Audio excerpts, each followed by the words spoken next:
Elhamdülillahi ve salatu ve selamu ala Resulillah ve ala alihi ve sahbihi ecma'in. Urmatlı Müslüman bir tuğandarım nazırı. Geçeten beri Kırgızstanda ушундай кырдаал болуп жатат. Эми ушундай учурда мусулман адам баласы эмне кылыш керек? Бул жерде баягы биз диний насаат адам баласы ушундай ызычууга, башаламандыкка алдырбай өзүнүн динин кандай сакташ керек? Мына ушул жөнүндө жана мамлекеттин туруктуулугу, элдин тынчтыгы биз үчүн эң негизги максат болуп саналат. Анан бул жерде бир партияга чакыруу же саясат сүйлөө максат эмес. Бул эң негизгиси ушу тынчтыкты кантип элибизге жеткиребиз, кантип тынчтык келишине себепчи болобуз, мына ушул тууралуу кыскача кетелдеп чечтик. Баарыбыз билебиз, мына бул жашоодо адам баласынын дини жана ошо жашоосундагы тынчтыгы эң негизги нерсе. Ошондуктан Аллах субханаху таала Куранда Курайш уруусуна өзүнүн жакшылыгын айтканда Аллах субханаху эмне деген? Аларга ошо Курайштерге тынчтыкты берди жана токчулукту берди деп айткан. Ошондуктан тынчтык менен токчулук дайыма бирге жүрөт. Эгерде адамда тынччылык кеткен болсо, анын аркасынан жакырчылык, ачкачылык келет. Анан ушундай башаламандык, ызычуу бул адам кайсы адам болбосун же кайсы мамлекет, коом болбосун, алардын тынчтыгын жана дүйнөсүнө зыян келтирип, тынчтыгындагы, жашоосундагы жыргалчылыгын алып кетет. Мына ушундай нерселерди билип, пайгамбар саллаллаху алейхи ва салам өзүнүн үммөтүн эскертип, бизге көптөн осуяттарды калтырып кеткен. Ушундай кырдаалда, ушундай кыйынчылыкта туруштук бере турган, тынчтыкты сактай турган себептердин, эң негизги себептердин бири бул өлкөнүн башчысына, мусулман башчыга жакшы иштерде баш ийип, жаман иштерде баш ийбей, аларга кемчиликтерин, каталарын шарият көрсөткөн жол менен, жумшак сөз менен маңдайына барып айтуу, мына ушул чыныгы пайгамбар саллаллаху алейхи ва салламдын көрсөтүп кеткен жолу. Аллах субханаху таала мына Куранда ачык айтып атат: "О иман келтиргендер, силер Алла Таалага баш ийгиле жана анын элчисине баш ийгиле жана ошондой эле өзүңөрдөн болгон башчыга баш ийгиле" деп атат. Демек бул Аллах субханаху тааланын сөзү. Биз өзүбүздүн мусулман башчыга баш ийишибиз керек. Аны сыйлашыбыз керек. Албетте, ар бир адамдын кемчилиги бар. Катачылыгы болот, зулумдук кылып коюшу ыктымал. Анткени мен тазамын деген адам эч качан жок. Ар бир адамдын кемчилиги бар. Бирок биздин шариятыбыз ошондой кемчиликтерди, каталыктарды ушу ката менен, зулумдук менен оңдогула деп бизге үйрөткөн эмес. Ошондуктан ким бийлик башына бир кемчиликти, катаны көргөн болсо, ошонун өзүнө барып маңдайында айтыш керек. Пайгамбарыбыздын сахабасы Усама ибн Зейд деген сахаба болгон. Ошого келип, башка адамдар эмнеге себептен сен мусулман башчысына барып насаатыңды айтпайсың дегенде ал киши айткан: "Мен силерге эмне ал кишиге барып насаат айтсам, силерге угузуп турушум керекпи?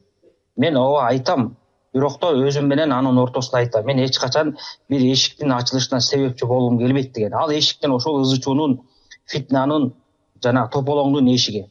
Ошондой эшикти ачканга себепчи болбойм деген. Анткени бийликти зулумдук менен, туура эмес жол менен сындоо, алардын кемчилигин жайып айта берүү бул ызычууну алып келет. Ошондуктан шариятыбыз ушул нерсени эске алып, эгерде кемчиликти айткыңар келсе, туура ишке чакыргыңар келсе, маңдайына барып жакшы сөз менен, жакшы жолдор менен чакыргыла деп үндөп кеткен. Анан азыркыдай башаламандык, мамлекеттин мүлкүн, кыргыз элинин мүлкүн өрттөп, талкалап, бири-бирине кол салуу менен болбойт. Ошондуктан мунун баары теңде биздин динибизге баягы жат келген көрүнүштөр. Балким кээ бирөөсүн ошол саясатта тойбогон, бийликти талап кылган адамдар өзүнүн кызыкчылыгы үчүн эл, карапайым элдин билими аз болгондуктан ошону пайдаланышып, мына ушундай жолго барып атышат. Азыркы убакта ким катуу сүйлөп койсо, катуу кыйкырса, бийликти катуу ошол адам кыйын деп билип калышты. Бирок андай эмес акыйкатта. Чыныгы баатыр адам, чыныгы күчтүү адам элдерди ынтымакка чакырат. элдерди туура жолго чакырат.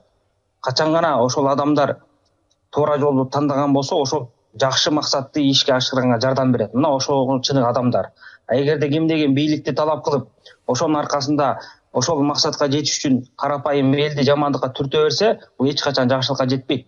Балким пайгамбар саллаллаху алейхи вассалам өзүнүн Абдурахман ибн Самура деген сахабага мындай деп осуятын айткан: эч качан бийликти талап кылбагын, бийликти сурабагын. Эгерде сен бийликке сурап келген болсоң, Аллах субхана таала өзүңдү өзүңө тапшырып коет. Мындайча айтканда жардам бербейт. А эгерде сен бийликке сурабай келген болсоң, Аллах субхана таала сага жардам берет деген. Мына көрдүңүздөрбү? Эгерде ким бийликке жанталашып келген болсо, ал өзүнө өзү тапшырылат. Мына буга чейин деле канча деген окуяларды баштан өткөрдүк, туурабы? Канча деген революция болду бизде. Ошол эле убакытта биз коррупция менен күрөшөбүз, зулумдук менен күрөшөбүз деген адамдар мурунтан башка жолдор менен бийликке келишти. Жана ошол адамдарга ошондой сын пикирлер айтылды, жана ошол нерселер азыркыга чейин айтылып келип атат. Ким бийлик башына келбесин, алар ушул өзүнүн жакындарын коюп алышты, мамлекетти тоноп алышты, коррупцияны жайып ишти деген эле сын пикирлер айтылып келет. Албетте бул туура болушу ыктымал, туура болбой калышы ыктымал. Бирок кандай болгон күндө дагы анын оңдоо, ошондой кемчиликтерди, каталарды оңдоо жолу мындай жол менен болбойт.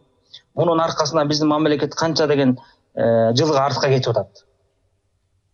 Мына жашоо жагынан, экономика жагынан, саясат жагынан, бардык жагынан артка кетип атат. Ушунун баары бизге керек болсун, бир туугандар. Бизге ушунун баары пайда алып келеби?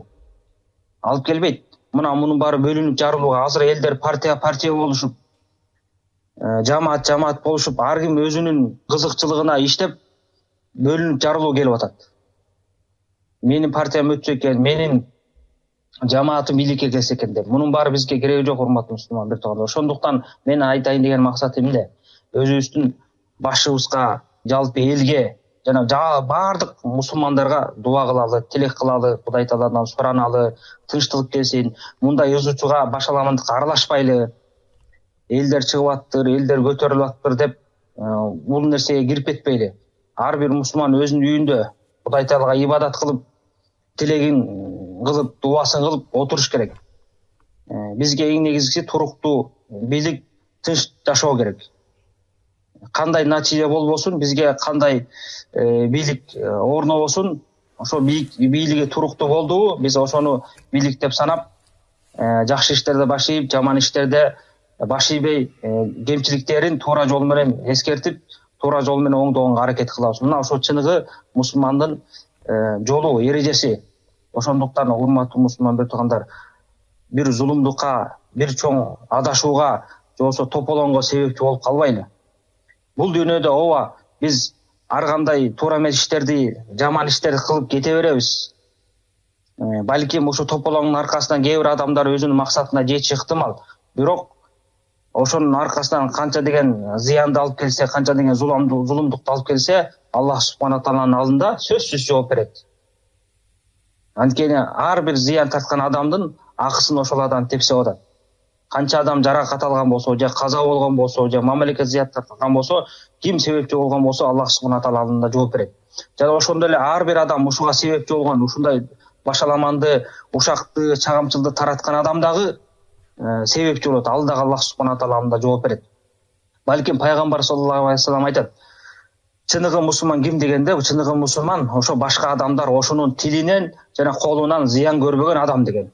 Ошондуктан чыныгы мусулман башка бирөөгө тили менен дагы, колу менен да зыян бербеш керек. Мына ошентип өзүбүздө ар бир мусулман бир туугандарым, тилибизди сактайлы ушул убакытта. Такталбаган маалыматтарды сүйлөй бербейли, бирөөнү ушактай бербейли, бийлик болобу же башкасы болобу жамандай бербейли аларды. Жок нерселер менен. Колубуз менен бирөөгө зыян келтирип, мамлекетти бүлдүрбөйлү.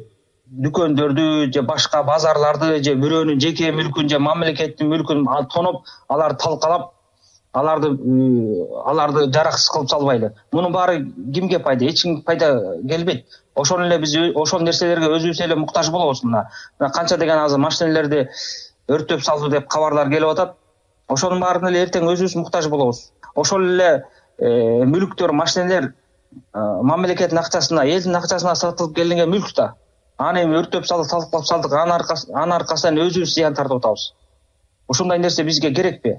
Мына ушундай нерселерди бир туугандарга, башкаларга жеткирели, өзүбүз сактайлы, аралашпайлы, Алла Таалага дуа кылып, бийликтин бекем болушуна, туруктуу болушуна дуа кылалы. Кандай натыйжа бизге келбесин, Аллах субханаху ошонун аркасынан жакшылык берсин. Ошондуктан биз мусулман баласы пайгамбар саллаллаху алейхи вассалам айткандай, элдерге жанагынтип колуңар менен тилиңер менен зыян бербегиле дебедиби? Бирөөгө пайда бере албасак дагы өзүбүз башка бирөөгө зыян бербейли. Жок дегенде унчукпай отуралы, урматтуу мусулман туугандар. Мына ушундай кыскача насаат айткым келди. Туура болсо Аллах субханаху тааладан, ката болсо өзүмдөн жана шайтандан Алла Таала бизге туруктуулук берсин, жакшылык берсин, тынчтык берсин. Ар бир адам жөн эле мындай баягы мага эмне тиешеси бар деп көңүл коштук кылып карабастан, ар бир адам ойлонуп Кудай Таалага дуа кылыш керек. Тынчтык бер бизге, туруктуулук бер деп. Жана ошо башкаларга да жакшы насаатын айтып, элдерге жеткириш керек. Анткени бул кыргыз эли, кыргыз мамлекети ар бир адам үчүн, ар бирибиз үчүн керек. Баарыбыз тең жоопкерчиликтүүбүз. Ошондуктан мага эмне кереги бар, эмне болсун, кандай болсо ошондой болуп кетсин, бирин талап жесин деген ойдон алыс болоду. Биз да күйүшүбүз керек. Бул баягы бийликке жетиш үчүн максат эмес, мен кызыкчылык таап калайын эмес, ошо мамлекетим зыян тартпасын, элим зыян тартпасын деген максатта ушинтип өзүбүздү тыйып, ушундай кызуучуга аралашпай, күнүмдүк ибадатыбыз менен алек болуп Алла Таалага дуа кылалы.